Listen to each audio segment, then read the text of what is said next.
Hello மக்களே, welcome to my YouTube channel. Subscribe பண்ணலன்னா தயவு செஞ்சு சப்ஸ்கிரைப் பண்ணுங்கள். வீக்கெண்ட் எபிசோட் சரமாரியாக போச்சுங்க. வாட்டர்மெலன் ஸ்டார் எவிக்ட் ஆகிட்டாரு. எவிக்ட் ஆகும்போது பாரு பயங்கரமாக அழுதுருப்பாங்க. ஆனால் நைட் எபிசோட்லேயே பார்த்தீங்கன்னா இன்னொருத்தங்கிட்ட ஷேர் பண்ணிகிட்டு இருப்பாங்க. வாட்டர்மெலன் ஸ்டார் போனது நல்லது தான், இனிமேல் நான் என்னோடய இண்டிவிஜுவல் கேம் தாராளமாக விளையாடலான்னு. அது கூட ஒத்துக்கலாங்க. ஆனால் இன்னொரு விஷயம் சொன்னாங்க, என்னன்னா அவரோட வலையில் தான் நான் இவ்வளோ நாளாக இருந்தேன் அப்படின்னு. இதெல்லாம் நம்புற மாதிரியாங்க இருக்குது. இவங்க தான் வந்து வாட்டர்மெலன் ஸ்டாரை இன்ஸ்ட்ரக்ட் பண்ணி இதை பண்ணுங்க அதை பண்ணிங்கன்னு கண்ட்ரோலில் வச்சுட்டு இருந்தாங்க. இப்போ அப்படியே உல்ட்டாவாக பேசுகிறாங்க.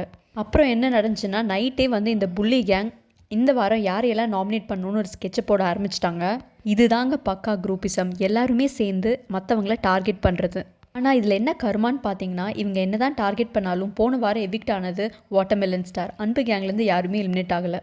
இந்த வாரமும் பயங்கரமாக ஸ்கெட்ச் போட்டு நாமினேஷன் பண்ணியிருக்காங்க. நாமினேஷன் லிஸ்ட்டில் ஆல்மோஸ்ட் எல்லாருமே வந்திருக்காங்க.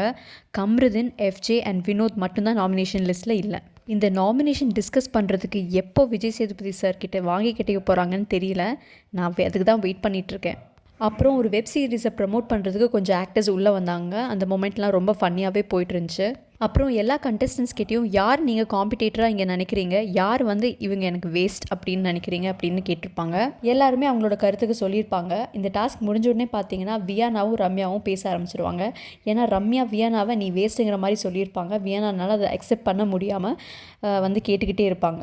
இன்னொரு விஷயம் எல்லாருமே பேசிகிட்டு இருந்தது என்னன்னு பார்த்தீங்கன்னா, Sandra and பிரஜனை பற்றிங்க.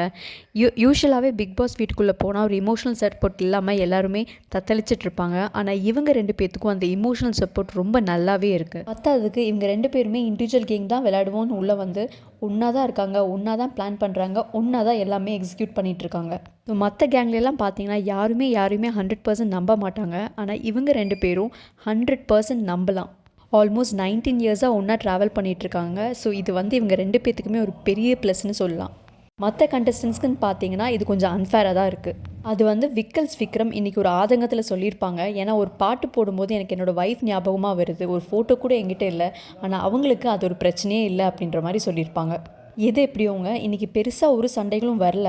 Watermelon star போனதுக்கப்புறமே house கொஞ்சம் ஸ்டேபிளாக தான் இருக்குதுன்னு சொல்லலாம். நாளைக்கு மேபி இந்த வாரத்துக்கான டாஸ்க் ஏதாச்சும் கொடுக்கலாம். இன்ட்ரெஸ்டிங்காக போக வாய்ப்பு இருக்குது. பார்க்கலாம் என்ன தான் ஆகுதுன்னு.